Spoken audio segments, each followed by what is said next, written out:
La richesse invisible des aînés.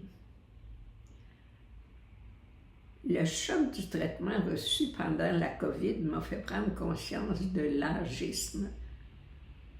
À quel point vieux égale inutile, vieux égale fardeau. C'est une contradiction frappante.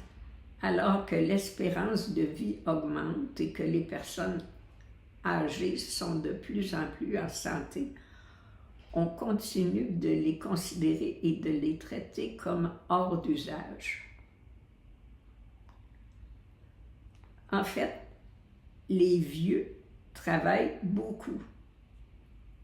Pour leur famille, ils sont souvent proches aidants. Ils vont chercher les enfants à l'école, les gardent, font des courses. Ils ne s'ennuient pas. Mais c'est considéré comme normal, ça compte pas. Ils sont aussi très impliqués dans le bénévolat. Et les organismes caritatifs et communautaires ont très bien compris la richesse des aînés.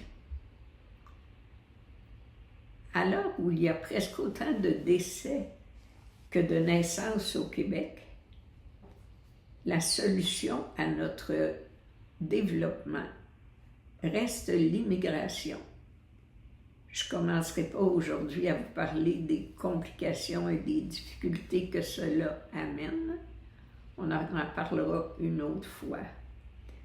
Mais si on pouvait commencer à regarder l'apport que pourrait ajouter le travail des aînés, je sais, vous me direz que les retraités ne veulent plus travailler.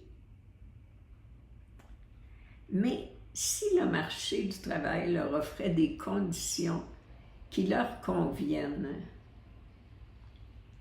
des horaires flexibles, des semaines de travail raccourcies, différentes façons qui leur conviennent, je suis certaine qu'il y en a plusieurs qui voudraient retourner travailler, quelques-uns pour augmenter leur revenu de retraite et d'autres tout simplement pour se sentir utiles et sentir qu'ils apportent quelque chose à la communauté. Avec 1 million de bénévoles au Québec, allez-vous me dire qu'il n'y aurait pas moyen d'en avoir quelques-uns pour le marché du travail qui seraient adaptés? Je pense qu'il est temps que le monde du travail se réveille et reconnaisse l'apport très important que les aînés pourraient leur donner.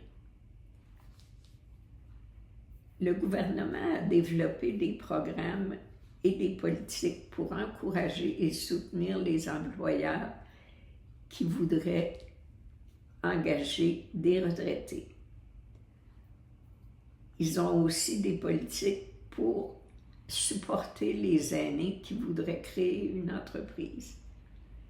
Ces initiatives pourraient être bonifiées et surtout davantage publicisées. Je pense qu'il y a vraiment beaucoup d'opportunités pour changer la donne. Mais un point essentiel, je crois qu'à tous les niveaux, décisionnels et groupes de réflexion, on doit inclure des aînés pour s'assurer qu'on comprend les conséquences de ce qu'on propose.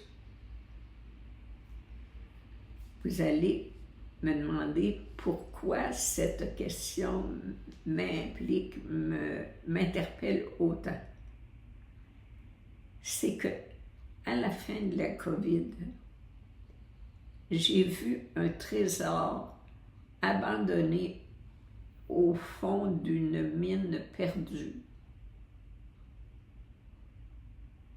J'ai voulu partager cette vision avec vous et vous dire ce que j'en pense.